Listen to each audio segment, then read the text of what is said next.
ጤና ይስጥልን ተከብራችሁ የህብር ሬዲዮ ቤተሰቦችና አድማጮች ዕለቱን ዜናዎች እናሰማችኋለን። ዜናውን እናሰማችሁን ያብቶ ማስፋና ታምሩግራን ባለንበት ሰዓት አቆጣጠር የዛሬ ታህሳስ 2 ቀን 2018 ዓ.ም ዜናዎችን ከማሰማታችን በፊት አርዕስተ ዜናውን እናስቀድማለን።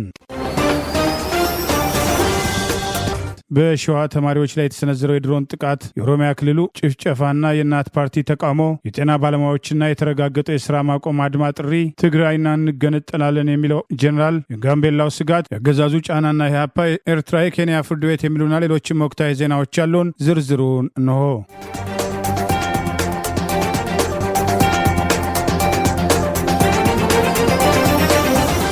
በሰሜን ሸዋ ዞን በግሽ ወረዳ አንደኛ ደረጃ ትምህርት ቤት ላይ አገዛዙ የጣለውን የድሮን ጥቃት ተከትሎ ህጻናት መገደላቸውን የአማራ ፋኖ ብሔራዊ ኃይል ደቡብ አማራ ቀጠና አስታወቀ። የፋሺስቱ አብይ አህመድ አገዛዝ ብልጽግና የጥፋት ቡድን ሰሜን ሸዋ ዞን በግሽ ወረዳ ትምህርት ቤት ላይ የድሮን ጥቃት በመፈጸም የአንደኛ ደረጃ ትምህርት ቤት ህጻናትን ገድሏል ሲል ዛሬ ታህሳስ 2 ቀን 2018 አፋባሃ ደቡብ አማራ ቀጠና አሳምነው እዝ ይፋ ባደረገው መረጃ ገልጿል። የጥፋት ቡድኑ በሰሜን ሸዋ ግሼ ወረዳ ልዩ ቦታው ደል አንደኛ ደረጃ ትምህርት ቤት ላይ በፈጸመው የድሮን ጥቃት በትምህርት ገበታ ላይ ያሉ 2 ህጻናት ተማሪዎች በግፍ ሲገደሉ በርካቶች መቁሰላቸውን አስታውቋል። የፋኖን ኃይል በአውደ ውጊያ ማሸነፍ ያልቻለው የብልጽግና መራሹ የጥፋት ቡድን በደል አንደኛ ደረጃ ትምህርት ቤት ላይ ዛሬ ታህሳስ 2 ቀን 2018 ከጠዋቱ 5 ሰዓት የፈጸመው የድሮን ጥቃት ለህጻናት እንኳን የማይራራ መሆኑን በተግባር አሳይቷል ሲል ገልጿል። በዚህ የድሮን ጥቃት አንድ የመማሪያ ክፍል ሙሉ በሙሉ ቢወድምም ከ10 በላይ ተማሪዎች በከፍተኛ ሁኔታ ቆስለው ወደ ሕክምና መወሰዳቸውን የአማራ ፋኖ ብሔራዊ ኃይል ደቡብ አማራ ቀጠና አሳምነው ዛሬ ታህሳስ 2 ቀን 2018 ይፋ ባደረገው በዚሁ መረጃ አስታውቋል። ድሮንን እንደ ክላሽ እንጠቀማለን በማለት የአብይ አገዛዝ ስልጣን አስጠባቂ ወራሪ ሰራዊት ኤታማዦር ሹም የሆነው የቀድሞው ምርኮኛ ብርሃኑ ጁላ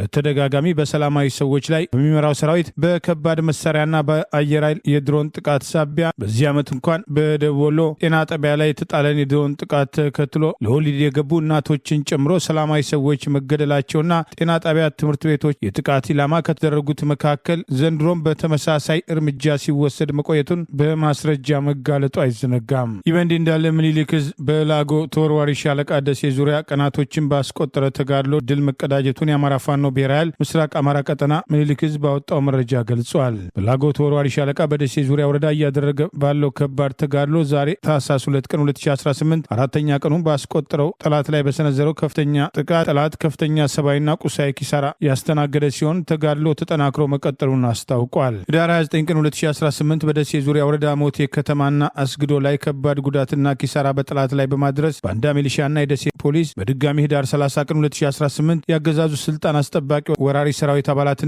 ባንዳ አድማ ብተናና ሚሊሻ በጥምር በአራት አቅጣጫ ከደሴ ከተማ ባስገዶና ሞቴ በጉጉፍቱ አጥት መስበሪያ በቆላ ገራዶ በኳስ ሜዳ ከኩታበር በተንታ አጅባር በአራቱም አቅጣጫ የፋኖን ይዞታ እንቆጣጠራለን በሚል ያደረጉት እንቅስቃሴ ተከትሎ በተቃራኒው ፋኖ በተጠና መንገድ እየወሰደ ባለው እርምጃ ጠላት በየቦታው ወድቆ እየቀረ መሆኑን ጠቅሷል። በዚህ ጥቃት ጠላት ከባድ ሰብአዊና ቁሳዊ ኪሳራ እንዳስተናገደ የጠቀሰው አፋባሃ ምስራቅ አማራ ቀጠና ምኒልክ ዕዝ ዛሬ ታህሳስ 2 ቀን 2018 አራተኛ ቀኑን ባስቆጠረው ተጋድሎ ጠላት ከፍተኛ ኪሳራ ያስተናገደ ሲሆን ጥቃቱ ተጠናክሮ መቀጠሉን ይኸው መረጃ ጠቅሷል። በጠላት ካምፑስ ከአንድ ዓመት በላይ በአድማ ብተና ውስጥ ተልዕኮ ተሰጥቶት ሲንቀሳቀስ የነበረው ሻለቃ 7 አድማ ብተናዎችን ጨምሮ ተመልሶ ፋኖን መቀላቀሉን የአማራ ፋኖ ብሔራዊ ኃይል ቴዎድሮስ ዕዝ አስታወቀ። የአማራ ፋኖ ብሔራዊ ኃይል ቴዎድሮስ ዕዝ 105ኛ ኮር 44ኛ ክፍለ ጦር 10 አለቃ ኤፍሬም አጥናፉ ሻለቃን በሰላም ተቀላቀለ ያለው የአድማ ብተና ሻለቃን ጨምሮ 7 ወንድሞቻችን የተሰጣቸውን የአንድ ዓመት ልዩ ተልዕኮ በብቃት አሳክተው ከጠላት ሰፈር ወደ አዲስ ቅዳም ከተማ ከሚገኘው የጠላት ካምፕ በቲም ደረጃ ወጥተዋል ሲል ዛሬ ታህሳስ 2 ቀን 2018 ይፋ ባደረገው መረጃ ገልጿል። አፋባሃ ቴዎድሮስ ዕዝ እንደገለጸው ከአንድ ዓመት በፊት ወደ ጠላት ኃይል በሽፋን ተቀላቅሎ የአድማ ብተና ሻለቃ መሪ በመሆን ብዙ ተልዕኮ ስራዎችን በብቃት ይወጣ የነበረው 10 አለቃ ቻላቸው ባንቲገኝ ወይም ችሎት መሪነት ከጠላት ካምፕ ወጥተው ሻለቃችንን ተቀላቅለዋል ያላቸውን በስም ዘርዝሮ አስታውቀዋል። ሻለቃውን ጨምሮ 7ቱንም በስም የዘረዝረው ይኸው መረጃ አፋባሃ ቴዎድሮስ ዕዝ 105ኛ ኮር 44ኛ ክፍለ ጦር ዋና ሰብሳቢ ፋኖ አንሙት ጌታውንን ጨምሮ የ10 አለቃ ኤፍሬም አጥናፉ ሻለቃ የውስጥ ተልዕኳቸውን ፈጽመው ለመጡት ደማቅ አቀባበል ማድረጋቸውንም የአማራ ፋኖ ብሔራዊ ኃይል ቴዎድሮስ ዛሬ ታህሳስ 2 ቀን 2018 ባወጣው በዚሁ መረጃ ገልጸዋል። 10 አለቃ ቻላቸው ባንቲግኝ፣ ሞላ ደጉና አንደበት ጸጋይ እያንዳንዳቸው ሁለት ክላሽንኮፍ መሳሪያ በመያዝ በልዩ ጀብዱ ሻለቃዋን መቀላቀላቸውን የጠቀሰው መረጃ በተመሳሳይ ሁለት የአድማ ብተና አባላት አማኑኤል ከተማ ከመሸገው የጠላት ኃይል በመክዳት 99ኛ ክፍለ ጦርን መቀላቀላቸውን አፋብኃ ቴዎድሮስ የህዝብ ግንኙነት መምሪያ ዛሬ ታህሳስ 2 ቀን 2018 ይፋ ባደረገው በዚሁ መረጃ ገልጿል። የአሜሪካ አስተዳደር ከሳህራ በታች ለሚገኙ የአፍሪካ አገራት ሰጥቶት የነበረውን ከቀረጥ ነጻም የገበያ መድረክን ወይም በእንግሊዝኛው ምህጻረ አገዋን ለተጨማሪ 3 ዓመታትም አጸደቀ። ደቡብ አፍሪካም ቀጣዩ ከአገዋም ተባራሪ አገር ትሆናለችም ተብሎ ተጠብቋል። የኢትዮጵያ እጣ ፈንታ ዛሬም በእንጥልጥል ላይ ነው። የአሜሪካ አስተዳደር በቀድሞ ፕሬዚዳንት ቢል ክሊንተን የስልጣን ዘመን የዛሬ 25 ዓመት ያጸደቀው የአፍሪካ የልማትና እድል ህግም አፍሪካን ግሮዝ ኦፖርቹኒቲ አክት ወይም በእንግሊዝኛው ምህጻረ ቃል አገዋ ባለፈው መስከረም ወይም ሴፕቴምበር 30 2025 የአውሮፓ አቆጣጠር የጊዜ ገደቡ የተጠናቀቀ መሆኑን በቀጣይነትም ምን ይሆናል ተብሎ በብዙዎችም ዘንድም ሲያጠያይቅም ቆይቷል። የአሜሪካ የህዝብ እንደራሴዎች ሃውስ ኮሚቴ በትላንትናው ዕለትም 37 ለ3 በሆነ የድምጽ ውሳኔ የአገዋን እድል ለመጪው 3 ዓመታት እንዲቀጥል በማጽደቅ በመቶ ሺዎች ለሚቆጠሩ ከሳህራ በታች ለሚገኙ የአፍሪካ ሀገራት አዲስ እፎይታም ይሰጣልም የተባለው የአፍሪካ ምርቶችን በአሜሪካ ገበያዎች ውስጥ ከቀረጥ ነጻ እንዲገቡ ይሁንታ መስጠቱም ተገልጿል። እንደ አሜሪካ ህዝብ እንደራሴዎች ምልከታ የአገዋን እድል መታደስ በአሜሪካና በአፍሪካ አህጉር መካከል ያለውን ግንኙነትን ከማጠናከሩም በተጨማሪ በአገዋ ሞት ምትክም ጣልቃ ይገባሉ ተብሎ የተጠበቁት የቻይናና የሩሲያን ምኞትን ያጨናገፈ ነውም ብሎታል። የአሜሪካ የተወካዮች ምክር ቤት ወይም ሃውስ ሪፕሬዘንታቲቭ ሙሉ ይሁንታ ማግኘት የሚጠበቅበት የአገዋ ስምምነት በተመለከተም የአሜሪካ የንግድ ተወካይ ጀምሰን ግሬየር ትላንት በስቲያ በሰጡት አስተያየት የፕሬዚዳንት ዶናልድ ትራምፕ አስተዳደር የአገዋን ስምምነትን ለ1 ዓመት እንዲራዘም ፍላጎት ነበረው። ለአሜሪካ አስተዳደር ተገዢ ያልሆነችውና ልዩ ችግር ፈጣሪ ነች ያሏትን ደቡብ አፍሪካ ከአገዋ ስምምነት እንደምትገለል ግሬየር ያላቸውን ግምትም ሰንዝረዋል። በአፍሪካ አህጉር ግዙፍ ኢኮኖሚ የምታንቀሳቅሰው ደቡብ አፍሪካ በነጭ ዜጎቿ ላይ ኢፍትሐዊ አሰራር ትከተላለች በሚል ወቀሳም ከአሜሪካ አስተዳደር ጋር የቃላት ጦርነት ውስጥ የገባችው ደቡብ አፍሪካም የፕሬዚዳንት ዶናልድ ትራምፕ አስተዳደርን የተከተለው ፖሊሲ የተሳሳተ ነው በማለትም ወቀሳውን በተደጋጋሚ ስታጣጥል መቆየቷም ይታወሳል። ከደም አፋሳሹ የሰሜን ጦርነት ወቅት በቀድሞው የአሜሪካው ፕሬዚዳንት ጆ ባይደን አስተዳደር በወረሃም ጥር ወይም ጃንዋሪ 2022 የሰብአዊ መብት ጥሰት ጋር በተያያዘ ከአገዋ እድል ተጠቃሚነት የተገለለችው ውሳኔው በ10 ሺዎች የሚቆጠሩ ኢትዮጵያንን የሥራ እድል የሚሊዮኖችን ህይወትም ይጎዳል በማለትም ኢትዮጵያ የአሜሪካ አስተዳደር ውሳኔን እንዲቀለበስም ተደጋጋሚ ተማጽኖችን ብታቀርብም በተወሰኑ የኮንግረስ አባል አማካኝነትና የተለያዩ ስብሰባዎች ላይ ጉዳዩንም ብታነሳም የአሜሪካ ፖሊሲ ቀማሪዎች የቀድሞው አስተዳደር ውሳኔውን እንዳጸደቁትም ወይም እንዳጸኑትም ታውቋል። በኦሮሚያ ክልል ዛሬም በአማራ ብሔር ተወላጆች ላይ ያነጣጠረ ጭፍጨፋ ተፈጽሟል። ጭፍጨፋውን አስታኮ እናት ፓርቲ ተቃውሞውን አቀረበ። በኦሮሚያ ክልል ምስራቅ ወለጋ ዞን ጊዳ አያና ወረዳ አንዶዴ ዲቾ ቀበሌ ልዩ ቦታው አሊ ተብሎ በሚጠራው አካባቢ እጅግ ሰቅጣጭ ግድያ በመንግስታዊ መዋቅር እየተፈጸመ ይገኛል ሲል ዛሬ ታህሳስ 2 ቀን 2018 ይፋ ባደረገው መረጃ ገልጿል። ከ20 ታታ ተሽከርካሪ በላይ የኦሮሚያ ልዩ ኃይል ተራግፏል። ንጹሐንም ኢላማ ያደረገ ዘግናኝ ጭፍጨፋ እየተካሄደ ነው። በቅድሚያ በመከላከያ ህዝብ ጋር በመመካከር እንጠብቃቸዋለን በማለት ህዝቡ አምኖ መሳሪያውን እንዲያስረክብ ተደርጓል። ያ እንደሆነ ከታወቀ በኋላ ይመስላል በቅንጅት ከማክሰኞ ህዳር 30 ቀን 2018 ጀምሮ በስለት ጭምር ንጹሐንም በአሰቃቂ ሁኔታ ያለከልካይ እየጨፈጨፉ ይገኛሉ። አስከሬናቸውም አልተነሳም በማለት በጭንቅ ውስጥ ያለው አካባቢ ነዋሪዎችን ጠቅሶ እናት ፓርቲ ዛሬ ባወጣው መግለጫ ጠቅሷል። የነዋሪው ስጋት በየጫካው በመሰደዱ የሟቾች ቁጥር በውል ማወቅ ያስቸግራል። በአካባቢው ሸኔ የኦሮሞ ነጻነት ሰራዊት ወይም ፋኖ እንደማይንቀሳቀሱ ዋና ኢላማው ንጹሐን እንደሆኑ ፓርቲው አስታውቋል። ፓርቲያችን ይህ አይነቱ አካሄድ ለከፍተኛ ዘር ፍጅት ዝግጅትና ምልክት አድርጎ ይገነዘበዋል። ድርጊቱን በጽኑ ያወግዛል። አካባቢው ከዚህ ቀደምም ተደጋጋሚ ዘር ፍጅት ይካሄድበት የነበረ መሆኑ ይታወቃል። ስለሆነም በአካባቢው የሚንቀሳቀሰው የክልል ልዩ ኃይል እንዲህ ካለው እኩይ ድርጊት እንዲታቀብና መከላከያ ሰራዊቱ በቦታው ተተክቶ መሳሪያ ሲያስወርድ ቃል በገባው መሰረት ህዝቡን እንዲጠብቅ፣ ያ ካልሆነም የህዝቡን መሳሪያ እንዲመልስና ህዝቡ ቢያንስ ራሱ እንዲከላከል እንዲደረግ እየጠየቅን ይህ ሳይሆን ቢቀርና ለሚደርሰው ፍጅት መንግስት ሙሉ ኃላፊነቱን እንደሚወስድ ለማሳሰብ እንወዳለን በማለት እናት ፓርቲ ባወጣው መግለጫ ጠቅሶ ፓርቲያችን ለሞቱት እረፍተ ነፍስን ለወዳጅ ዘመድና ለአካባቢው ማህበረሰብ መጽናናት እንመኛለን ሲል ዛሬ ታህሳስ 2 ቀን 2018 ይፋ ባደረገው መረጃ ገልጿል። በእንዲህ እንዳለ በምስራቅ ወለጋ በአማራ ብሔር ተወላጆች ላይ ያነጣጠረ ጭፍጨፋ እየፈጸመ የሚገኘው ራሱን የኦሮሚያ ልዩ ኃይል ብሎ የሚጠራውና በአካባቢው ያደራጃቸው ሚሊሻዎች ጭፍጨፋው እንዲያካሂዱ መከላከያ የተባለው አስቀድሞ የአማራ ብሔር ተወላጆችን ለይቶና ከበባ ፈጽሞ ትጥቅ አስፈትቶ እንደነበር ከአካባቢ የወጣው ተጨማሪ መረጃ ይገልጻል። በኦሮሚያ ክልል የሚፈጸሙ ማንነት ተኮር ጥቃቶች አብይ አህመድ የሚያውቀው ሽመልስ አብዲሳ መመሪያ የሚሰጥበት አቅደው የሚያስፈጽሙት ድርጊት መሆኑን በተደጋጋሚ ሲጠቀስ የቆየ ሲሆን ከዚህ ቀደም የኦሮሞ ብልጽግና ፓርቲን በመወከል ከአዲስ አበባ ምክር ቤት አባል የነበሩት አቶ ሃንጋሳ ኢብራሂም ከውጭ ሀገር የመጣ ነው ዜጎች በማንነታቸውና በሃይማኖታቸው እንዲጨፈጭፉ አይደለም በኦሮሚያ ክልል የሚፈጸሙ ሃይማኖትና ብሔር ተኮር ጥቃቶች እቅድ ወጥቶላቸው በእና አቶ ሽመልስ አብዲሳ ኦሮሞ ብልጽግና ፓርቲ ጽህፈት ቤት ኃላፊ ፍቃዱ ተሰማ የሚፈጸሙ ናቸው። ይህንን ድርጊት አብይ አህመድ ማስቆም አለበት። ይህንን ድርጊት የማያስቆም ከሆነ ራሱ የችግሩ ተባባሪና አውቆ የሚያስፈጽመው ድርጊት ነው በማለት በአደባባይ ተቃውሞ ካቀረቡ ከዛሬ 4 ዓመት በኋላ የምክር ቤት አባሉ በአሁኑ ወቅት የት እንደደረሱ እንደማይታወቅ በተደጋጋሚ ሲጠቀስ ቆይተዋል።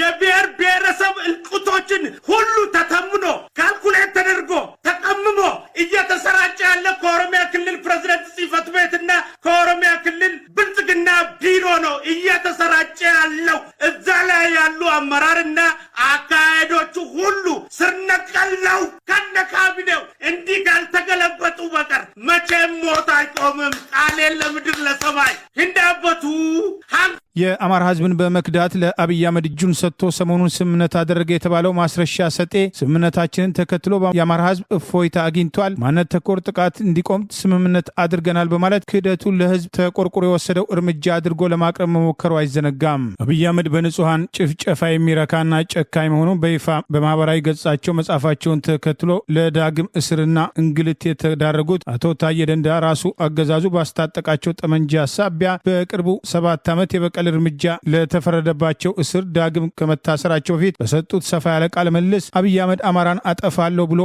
ቃል በቃል መናገሩን ምስክርነት መስጠታቸው አይዘነጋም። የአዲስ አበባ ፖሊስ ከሀገር ባህልና ወግ ያፈነገጠም እንቅስቃሴ ውስጥ ተሳትፏል ያላቸውን ቲክቶከሮችን በቁጥጥር ስር መዋሉን መቀጠሉን አስታወቀ።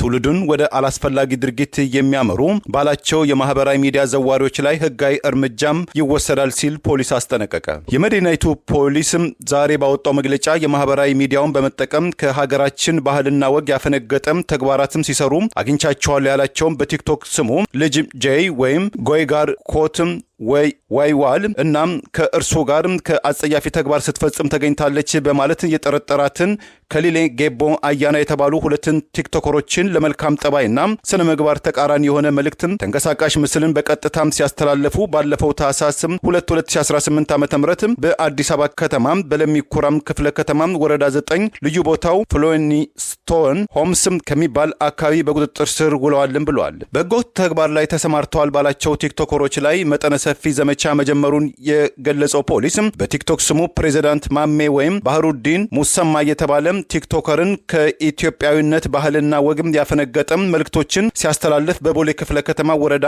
1 ልዩ ቦታው ቦሌ ሚካኤል ጃፋር መስጂድ አካባቢ በቁጥጥር ስር አውየዋለሁም ብሏል። እንደ አዲስ አበባ ፖሊስ መምሪያ የማህበራዊ መገናኛ ብዙሃን ለበጎ ተግባራት ማዋል ትውልድን ለማነጽ መጠቀም ሲገባቸው በተቃራኒው ትውልድን አላስፈላጊ ወደሆኑ ድርጊቶች የሚገፋፉ በዋልጌ ተግባራት ውስጥ ይሰማራሉ ባላቸው ግለሰቦችና ቡድኖች ላይ ህጋዊ እርምጃው ተጠናክሮ ይቀጥላል በማለትም ፖሊስም አስጠንቅቋል። ሰሞኑን በአዲስ አበባ ከተማ ተካሂዶ በነበረው የቲክቶክም ክሬቲቭ አዋርድ ሽልማት ላይ ከኢትዮጵያዊ ስነ ምግባር ባህልና መልካም አለባበስም ተቃራኒ በህዝብ ዘንድም ተቀባይነት የሌለው አስነዋሪ አለባበስም ለብሰው በአደባባይና በቴሌቪዥን በቀጥታ ስርጭት ከታዩ 5 ተጠርጣሪዎች ጋር በቁጥጥር ስር በዋለበት የወንጀል ጉዳይ ጋር በተያዘ አዶናይ ብርሃነ ኃይለ ሚካኤል የተባለው ቲክቶከርና ጃኒ የተባለችው ቲክቶከርን በቲክቶክ ማህበራዊ ሚዲያ መድረክ ላይ ባለው ስራውና በሙዚቃም ስራዎቹ የሚታወቀው ተገቢ ያልሆነ አለባበስ ለብሶ የታየው እርሱ ግን ስለ ሴቶች የወር አበባም ጤና ግንዛቤ ለማስጨበጥ ነው የሚል አስተያየት በኋላም ይቅርታ የጠየቀው ጆሲ በትላንትናው ዕለት በፌዴራል ፖሊስ በቁጥጥር ስር መዋላቸውን መዘገባችን ይታወሳል። ይህ በእንዲህ እንዳለ የሰብአዊ መብት ተሟጋቾች በቲክቶኮቹ ላይ እየተወሰደ ያለው እርምጃ እየተቃወሙ ሲሆን እርምጃው በራሱ ጥያቄ ያስነሳል የሚሉ ወገኖች ከአለባበስ ጋር ከሆነ ትላንት የተካሄደውና ወደ አዋርድ የተሰኘው ለአገዛዙ የቀረቡ ግለሰቦች የሚመሩት የሽልማት ስነ ስርዓት ላይ ተመሳሳይ አለባበስ የለበሱ አለመጠየቃቸው ጥያቄም አስነስቷል። ከታሰሩት ቲክቶከሮች መካከል ከካናዳ ወደ ኢትዮጵያ ገብቶ በቅርቡ የበለጠ ታዋቂነትን ያገኘው አዶናይ እናት ወይዘሮ አበባ ገብሩ ልጃቸው አዶናይ እንዲለቀቅ በእንባ የታጀበ ተማጽኗቸውን ለቢቢሲ ትግርኛ በሰጡት ቃለ መጠይቅ ገልጸዋል። በቅርቡ የዓመቱ ምርጥ ቲክቶከር የሚለውን ጨምሮ 4 ሽልማቶችን 1 ሚሊዮን ብርና መኪና ያሸነፈው አዶናይ ለበርካታ ወጣቶች ተስፋ በመስጠት ድጋፍ ከሚያደርግላቸው መካከል በተለይም ዲቻ ቮይስ በሚል ጎዳና ህይወት ራሳቸውን አደራጅተው እንዲለውጡ ያደረጋቸው ታዳጊዎች እኛ ያለ አዶናይ ባዶነን፣ እሱ አባታችን ነው፣ ትንሽ ህይወታችን የተሻሻለው በሱ እርዳታ ነው፣ ስለዚህ ጉዳይ በይቅርታ እንዲታለፍ ለሚመለከተው አካል መልእክት እናስተላልፋለን በማለት በበኩላቸው ጥሪ አቅርበዋል።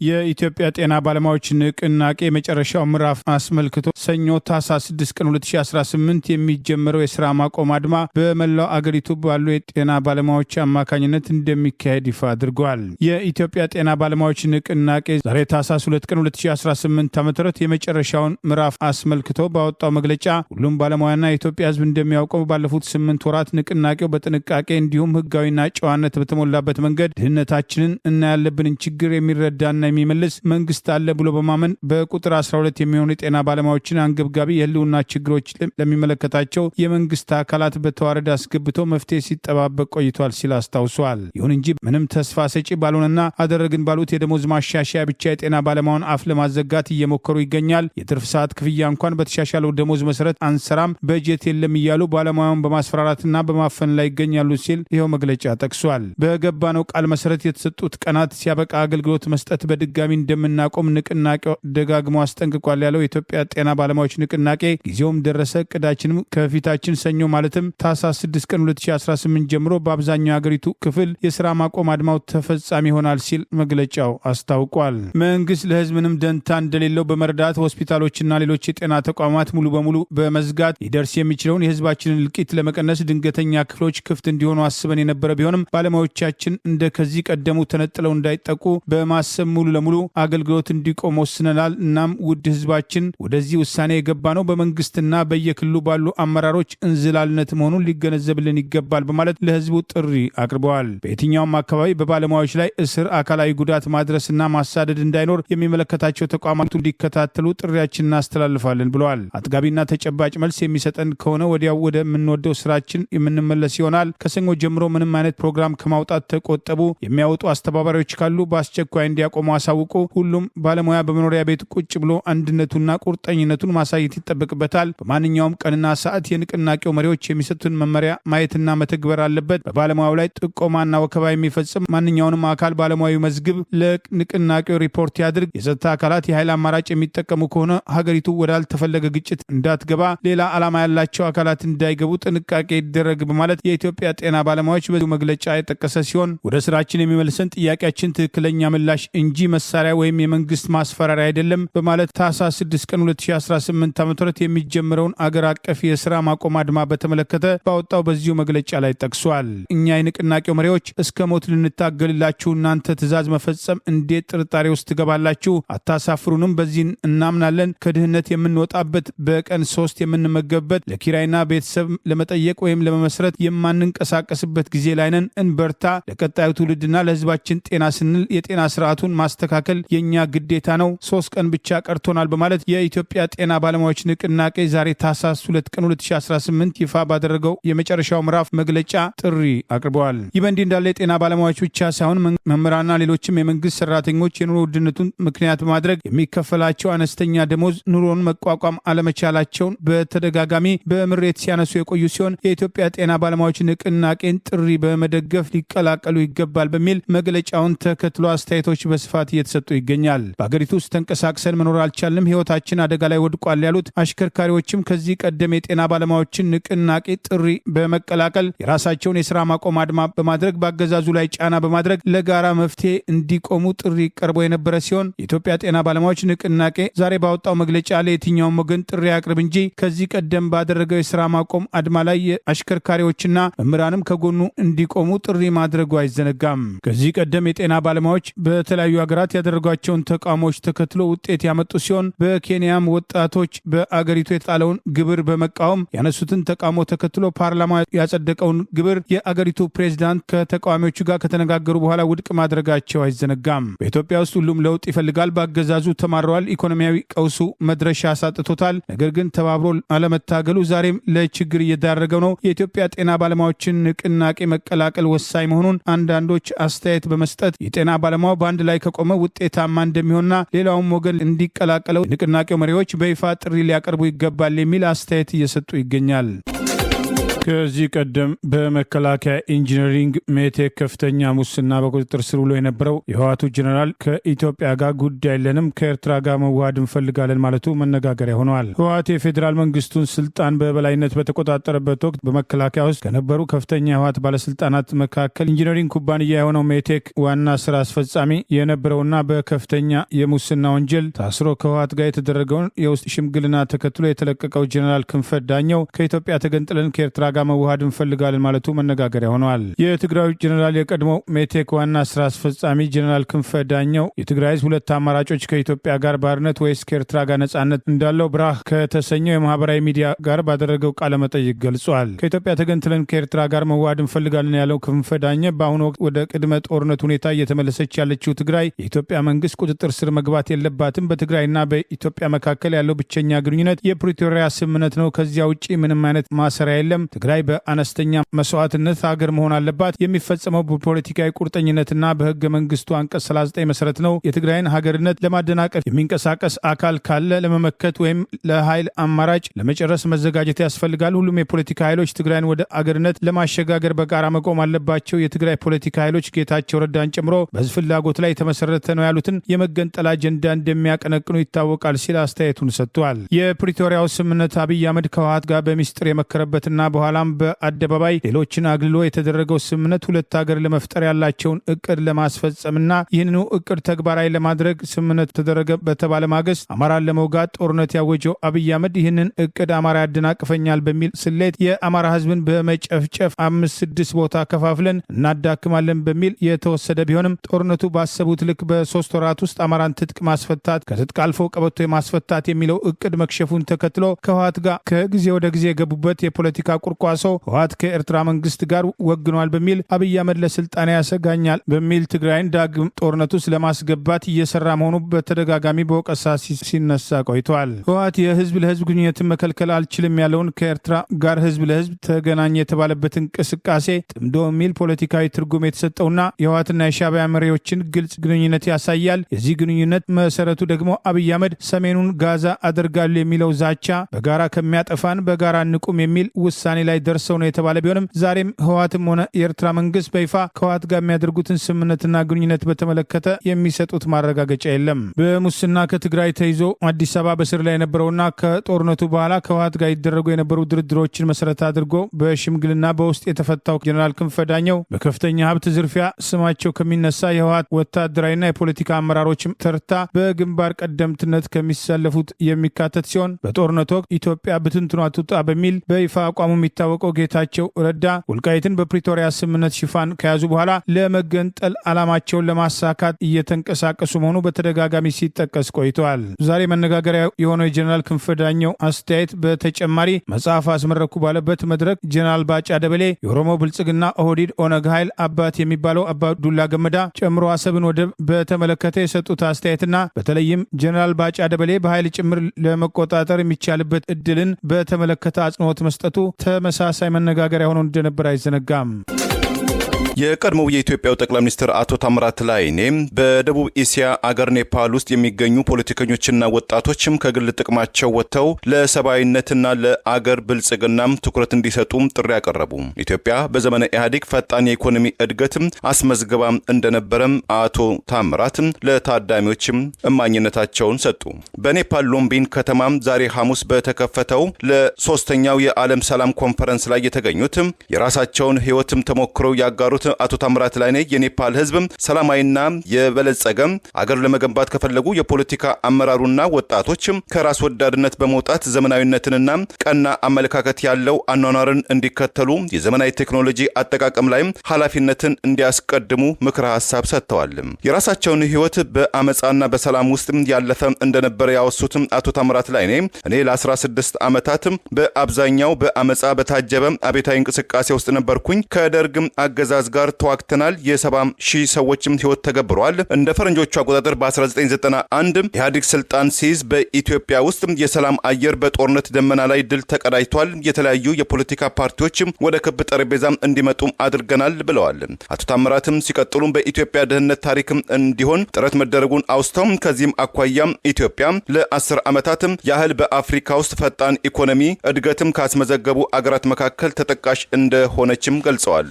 ዘላቂ ሰላም የሚመጣው መሪዎችም ከግል ፍላጎትና ጥቅም ወጥተው ስለ ሁሉም ወገን ትኩረት መስጠትም ሲችሉ እንደሆነ የገለጹትም በኢትዮጵያ በሽግግሩ መንግስት ወቅት እንደ ፈረንጆቹ አቆጣጠር ከ1991 እስከ 1995 የአውሮፓ አቆጣጠር ጠቅላይ ሚኒስትር የነበሩት የ70 ዓመቱ ታምራት ላይኔ ኔፓልን በተመለከተ ከግለኝነት የጸዱ አመራሮችም ወጣቱም ትውልድ ይህንን መርህም እንደሚከተል እምነትም አለኝ በማለት አስተያየታቸውንም ሰንዝረዋል። ከዘመናዊው ቴክኖሎጂ መራቅ እንደማይቻል የገለጹትም አቶ ታምራት ላይኔም ቴክኖሎጂን ለጥላቻና ለግጭትም ሳይሆን ለልማትም ማዋል እንደሚገባም ልዩነቶች የሚወገዱትም በአመጻዎችም ሳይሆን በክብ ጠረጴዛ ዙሪያ ብቻ መሆኑን አጽንኦትም ሰጥተዋል። ሐሳብን በነጻ መግለጽ ፈጠራና ምሁራዊ ስልቶችም ለስልጣንና ለኢኮኖሚ እድገትም ወሳኝነት እንዳለው የገለጹት የቀድሞ የኢትዮጵያው ጠቅላይ ሚኒስትር ታምራት ላይኔ ምሁራኖች በአግባቡ ተደማጭነትም ከተገበሩ አዲስ ሐሳብን ካፈለቁም ለውጥ መምጣቱ አይቀሬ ነው። ሁላችንም ከተለያዩ አገራት ብንመጣም የሁላችንም ፍላጎትና ማጠንጠኛው ሰላምን ማጽናት ነው በማለት በኔፓል እየተካሄደ በሚገኘው የዓለም ሰላም ኮንፈረንስ ላይ የመድረኩ አጋፋሪ ወይም ሞዴሬተር ከሆኑት ከካቴንዱ ዩኒቨርሲቲ ተባባሪ ፕሮፌሰር ሶንዴሹ ዶሃል ለቀረበላቸው ጥያቄ አቶ ታምራት ላይኔ የራሳቸው ምልከታም ሰጥተዋል። እስከ መጪው ቅዳሜ በኔፓል የሚካሄደው ሶስተኛው የዓለም የሰላም ጉባኤ 25 የዓለማችን ቢሊዮነሮችን ጨምሮ የአገር መሪዎች፣ ምሁራኖች፣ የባህልና የእምነት አምባሳደሮች፣ ነጋዴዎች፣ አርቲስቶች፣ ወጣቶችና የማህበረሰብ ክፍል ተወካዮች ታዳሚዎች መሆናቸው ዋነኛ ትኩረቱም ሰላም፣ የተፈጥሮ ለውጥ፣ ልማት፣ ማህበራዊ ፍትህ እና ውስጣዊ ሰላም ወይም ደህንነት ወዘተ የሚሉ ጉዳዮችም እንደሚዳሰስ ከወጣው መርሃ ግብር ለማወቅ ተችሏል። ኢህአፓ በቅርቡ የጠራውን ህዝባዊ ስብሰባ በጫና ምክንያት እንዳይካሄድ ያደረገው አገዛዝና የአገዛዙ ጉዳይ አስፈጻሚዎች እርምጃ እንወስዳለን ፉከራ ከጠንካራ ሰላማዊ ትግል እንደማያቆመው ገለጸ። የኢትዮጵያ ህዝብ አብዮታዊ ፓርቲ ኢህአፓ ዛሬ ታህሳስ 2 ቀን 2018 ዓ.ም ባወጣው መግለጫ ከጠንካራ ሰላማዊ ትግል መቼም አታቆሙንም በማለት በቅርቡ በአዲስ አበባ ህዳር 27 ቀን 2018 ዓ.ም አዲስ አበባ ትናገራለች በሚል ሐሳብ የጠራው ህዝባዊ ስብሰባ ይፋ ከተደረገ ጀምሮ በፓርቲ ና አመራሩ ላይ የስም ማጥፋትና የማስፈራሪያ ፕሮፓጋንዳዎች በገዢው ፓርቲ ልሳናት በኩል ሲተላለፉ መቆየታቸውን አስታውሶ ይህን እርምጃ ተከትሎ ኢህአፓን ለማፈን የሚደረግ እንቅስቃሴ አካል መሆኑን በማሳየት ድርጊቱን አውግዟል። ፓርቲያችን የጠራው ስብሰባ አዳራሽ ለማከራየት ተስማምተው በነበሩ ሆቴሎችና ሲኒማ ቤቶች ላይ በደረሰ ከፍተኛ ጫና ምክንያት እንዲሰረዝ ከተደረገ በኋላ የገዢው ፓርቲ ልሳናትና ከፍተኛ ባለስልጣናት አጥፏቸው የሚል ይዘት ያላቸውና ከተወሰነ ማዕከል በመመሪያ የሚወርዱ መሆናቸው የሚታወቅ የበቀቀን ጩኸት የሚመስሉ ፕሮፓጋንዳ ዳዎች መነዛታቸውን ቀጥለዋል ያለው ኢህአፓ የእነዚህ ዘመቻዎችና ውንጀላዎች ይዘትም ነገ በፓርቲው ላይ ምን ለማድረግ እንዳሰቡ አመላካች ነው ሲል ጠቅሷል። መሰል ድርጊቶችን የሚፈጽሙ ከወዳቸው አንድ ስንዝር አርቀው ማሰብ የማይችሉ የራሳቸው አቋም የሌላቸው በተሰፈረላቸው ልክ የሚጮሁ የስርዓቱ ተለጣፊዎችና በሞቅታ አዳሪዎች ነገ ትክክለኛ የፍትህ ስርዓት ሲሰፍን ከተጠያቂነት በፍጹም እንደማያመልጡ ሊገነዘቡ ይገባል ሲል ኢህአፓ በመግለጫው አስጠንቅቋል። በተለያየ መልኩ በፓርቲያችን ላይ በከፍተኛ አመራሮች ላይ የሚደረጉ ጫናዎች ከወትሮ በብዙ እጥፍ በተጠናከረ መልኩ የማያንቀሳቅሱና ሰብአዊ ነጻነት የሚጋፉ ከፍተኛ የደህንነት ስጋት ውስጥ የሚከቱ ናቸው ያለው ኢህአፓ ከፕሮፓጋንዳ ዘመቻዎችና ለኢህአፓ አመራሮች በተለያየ መንገድ የሚደርሷቸው ዛቻዎችና ማስፈራሪያዎች የገዢው ፓርቲ አንዳንድ ሹማምንት ምን ያህል ሰላማዊ ትግልና ሰላማዊ ታጋዮችን እንደሚፈሩ እንደሚጠሉ ከበቂ በላይ ማሳያዎች መሆናቸውን ጠቅሷል። በእርግጥ በዚህ ስርዓት መጠላት በትክክለኛ መንገድ ላይ ስለመሆናችን ማሳያ ነውና ያስጨንቀን የነበረው ለኢህአፓ ውዴታ ቢኖራቸው ነው ያለው ፓርቲው ይህ ሁሉ በሰላማዊ መንገድ የሚንቀሳቀስ የፖለቲካ ፓርቲ በህገ መንግስቱ ጭምር የተሰጠውን የመሰብሰብ የማደራጀትና በሰላማዊ መንገድ የመታገል መብት ለመጠቀም በመራመዱ የሚደርስበት መሆኑ የሚያሳፍር ድርጊት መሆኑን ጠቅሷል። ይህንን ሁሉ የመብት ጥሰት የሚፈጽመው በየመድረኩ ስለ ዲሞክራሲና የመድበለ ፓርቲ ስርዓት ሲደሰኩር የሚውለው ብልጽግና ፓርቲ መሆኑ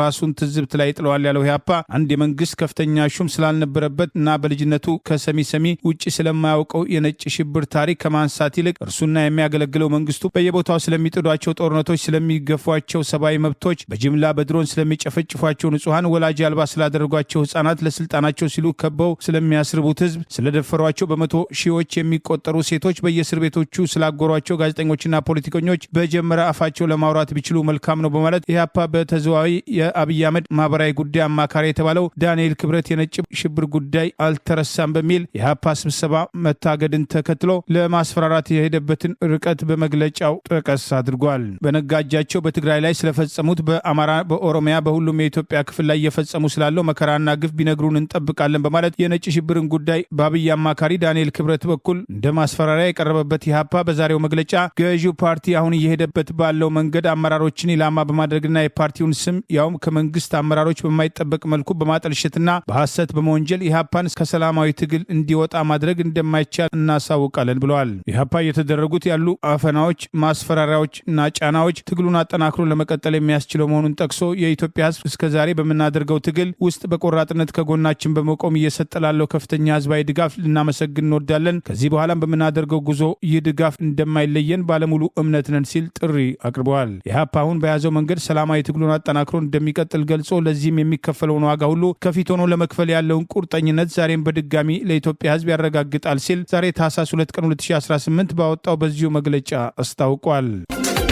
በጋምቤላ ያለው የጸጥታ ሁኔታ አሳሳቢ ሆኖ የሰዓት እላፊ ዳግም ታውጇል። የደቡብ ሱዳን ታጣቂዎች በተደጋጋሚ መከላከያና የፌዴራል ፖሊሶች ባሉበት ጭምር ኢትዮጵያንን በሚገድሉበት ጋምቤላ ያለው የጸጥታ ሁኔታ አሳሳቢ መሆኑን የሚጠቅሱ ተጨማሪ መረጃዎች ወጥተዋል። በአገር ውስጥ ጦር በማዝመት ሰላማዊ ሰዎችን የሚጨፈጭፈው የአብይ አህመድ አገዛዝ ድንበር ማስጠበቅና ዜጎችን መከላከል አቅቶት በጋምቤላ ኢታንግ ከተማ በቅርቡ አውቶቡስ ላይ የተሳፈሩ በጋምቤላ የአኝዋክ ብሔር ተወላጅ ሴት ኢትዮጵያውያንን የደቡብ ሱዳን ታጣቂዎች አውቶቡስ ድረስ እስከ መግባት በጥይት ደብድበው የገደሉ ሲሆን በሕይወት አንድ ወጣት መትረፏን ጠቅሰን የዘገብን ሲሆን በጋምቤላ በአሁኑ ወቅት የጸጥታ ሁኔታ አሳሳቢ መሆኑን ተከትሎ የሰዓት እላፊ መታወጁ ታውቋል። የኢትዮጵያ ሰብአዊ መብቶች ኮሚሽን ኢሰመኮ በጋምቤላ ክልል በተደጋጋሚ የሚደረጉ ግጭቶች አሳሳቢ መሆናቸውን በተለያየ ጊዜ በሚያወጣቸው መግለጫዎችና ሪፖርቶች ሲገልጽ የቆየ ቢሆንም የኮሚሽኑ የስራ ኃላፊዎች ከ3 ሳምንት በፊት በክልሉ የስራ ጉብኝት ባደረጉበት ወቅት ይህንኑ ትኩረት ሰጥተው ተናግረው እንደነበርና የኮሚሽኑ ኮሚሽነር ብርሃኑ አዴሎ ከጋምቤላ ክልል ርዕሰ መስተዳድር አለሚቱ